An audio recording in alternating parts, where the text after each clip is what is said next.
aku mengenai hidup 2025 dan mengenai kuliahku yang udah lulus di tahun 2024 kemarin, dan aku baru wisuda di tahun 2025 ini di bulan April kemarin. Nah, jadi aku tuh mau cerita mengenai hidup. Bentar.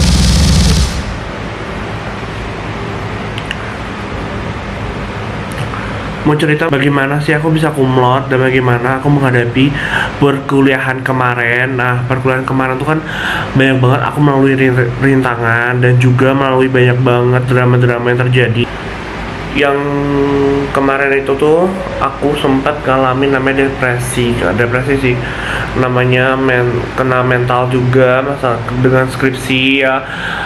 Emosiku nggak terkontrol, pokoknya semua tuh kayak aku tuh bad moodan orangnya, kayak gampang marah-marah banget. Itu tuh pengaruh sebenarnya. Dan aku kan lulus itu tuh kan 4 tahun 6 bulan nggak salah aku. Sedikit informasi, kalian kalau skripsian atau sempro jangan kalian tunda-tunda ya guys, karena aku kemarin agak ada penyesalan juga karena kenapa aku nggak secepatnya aku kelarin. Itu salahku sendiri sih, karena aku berhadapan skripsi ini kan dengan maksudnya tugas akhir juga kan. Nah, tugas akhirku aku membuat sebuah karya film pendek menurut aku yang berdurasi mungkin 30 menitan atau 20 menitan, aku lupa masalah ya, sekitar segitu ya, sekitar 20 menitan ya. Dan menurutku kemarin itu tuh banyak banget kejadian-kejadian nggak terduga, mulai dari menghadapi dosen, mulai dari menghadapi narsumku, juga berhadapan dengan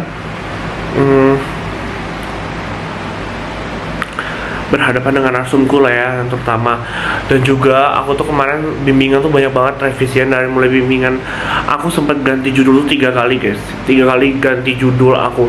Nah, buat kalian nih yang untuk dari semester akhir, kalau menurutku kalian judulnya tuh harus benar-benar mantep dan harus ada maknanya untuk yang mau bikin tugas akhir kayak film kayak aku gitu.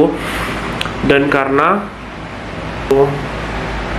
aku bikin tugas film itu juga sebenarnya ditanya sama dosen pembimbingku, ini tuh maknanya judulnya tuh kemana. Kemarin tuh masih ngawang juga jadinya, karena dosenku kurang begitu serak, kurang begitu yakin dengan judulku pertama. Akhirnya aku sampai judulku yang kedua masih belum yakin. Aku juga mantap di judulku yang ketiga begitu guys.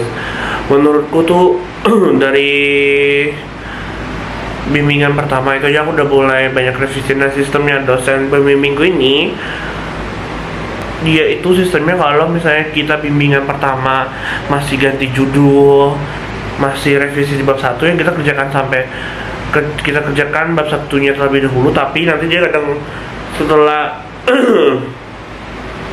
dia ngomong waktu bimbingan pertama itu, setelah kita revisi bab 1, dia bakal ngomong nanti lanjutin sampai bab 3 ya, bab 3 nanti kalau udah selesai baru bimbingan lagi sama saya, seperti itu.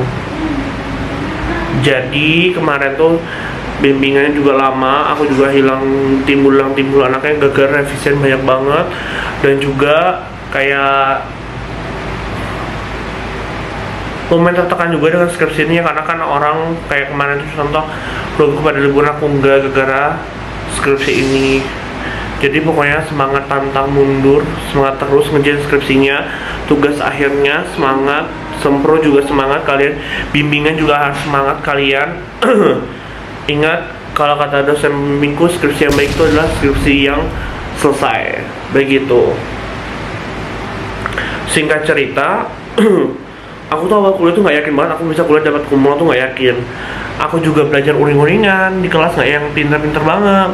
Tapi yang aku alami adalah kita harus percaya diri dan kita harus bisa menghadapi itu semuanya, walaupun dengan kadang-kadang juga ada omongan-omongan orang yang membuat kita yang merasa terganggu. Jadi kita harus tetap semangat. Dan menurutku pribadi sih kayak intinya tetap semangat terus kuliahnya, pantang mundur sampai di semester akhir menurut aku sih. Karena aku juga banyak mental yang dihajar waktu kuliah juga gara-gara omongan teman kuliah, omongan orang rumah, ya pokoknya adalah omongan-omongan yang mungkin aku down juga pada saat itu. Dan menurutku pegel juga ya pegang gini, pegel guys, pegel. Jadi menurutku sih kayak lebih bagus tuh kita belajar dengan sungguh-sungguh, apa yang diimpikan orang tua kita tuh dikerjakan gitu loh. Kuliahnya jangan lupa kalau bisa kalian kumlot ya kumlot bagus, kalau nggak juga nggak apa-apa. Intinya kalau kuliah itu jangan ngejar kumlotnya guys. Sebenarnya aku juga nggak ngejar kumlot, cuman nggak nyangka banget bisa dapat kumlot kemarin. Aku sama sekali nggak nyangka dapat kumlot pas wisuda juga. Jadi orang tuaku juga terharu, dan semua orang rumahku pada ibu bapakku terutama aku pun terharu dan nggak nyangka juga. Dan teman seperjuanganku juga, kita berdua nggak nyangka kita bakal dapat kumlot dua-duanya. Jadi temanku kumlot, aku kumlot, alhamdulillah. Terus mengenai soal pendidikan ini tuh sebenarnya aku juga nggak yang pintar-pintar banget ya. Aku di sekolah dulu SD juga nggak pintar-pintar banget, nggak dapat ranking selalu terakhir dapatnya, juga di SMP juga begitu, nggak yang pintar-pintar. Aku kalau di sekolah dulu belajar cuman gara-gara UTS, kalau nggak UAS udah. Kuliah kayak gitu juga, aku belajar juga pas UTS UAS. Kadang-kadang aja aku ngulang-ngulangin materi-materi kuliah gitu. Kemarin tuh ya gitu deh. Terus juga aku tuh paling di sekolah ranking pernah dapat ranking 12 sama ranking 15, itu pun pas zaman-zaman SMK doang. Udah semenjak itu aku di SMP juga gak pernah dapat ranking. Dan ya aku tipe-tipe yang nggak yang rajin banget. Nah di SMP nggak yang anak-anak ambis banget gitu, tapi nggak siapa sangka aku di kuliahan yang nggak anak ambis, nggak ada yang ngejar kumlot, tiba-tiba dapat kumlot. Kayak suatu keajaiban aja bagi diriku. Intinya bagi kalian semangat kuliahnya, semangat ujian skripsinya utama. Terus jangan lupa bahagiain orang tua kalian. Ya ini tuh sebenarnya buat menghibur diriku juga. Dan untuk yang lulusan kumlot belum tentu dapat kerja cepet juga loh guys. Kayak aku jujur, kayak dapat kerja tuh sekarang nggak gampang-gampang banget gitu. Kita akhirnya aku memutuskan buat terjun dunia konten creator lagi karena buat bangun portofolio aku. Nah karena kebanyakan kerja yang di bagian konten creator membutuhkan portofolio, dan menurut aku portofolio aku masih kurang. Apa yang udah yang ku apply itu kemarin masih kurang bagi standar perusahaan begitu. Dan intinya aku bersyukur banget sekarang udah lulus kuliah, walaupun waktunya agak terlambat sedikit ya, dalam jangka waktu 4 tahun 6 bulan. Yang kalau di kampusku tuh paling cepatnya itu lulus 3,5 tahun ya. Paling lama tuh kayak aku 4 tahunan lebih gitu ya. Tapi nggak apa-apa, itu semua proses kita masing-masing dalam mengejar pendidikan. Begitu guys, perjalanan di story pendidikanku yang kenapa sih sampai aku bisa mendapatkan kumlot, itu aja yang aku bisa ceritakan. Karena aku nggak mau panjang kali lebar menjelaskannya karena capek banget pegel megang kamera karena aku nggak ada tripod. Ini pakai kamera dan mengenai aku mendapatkan kumlot itu bagaimana ya.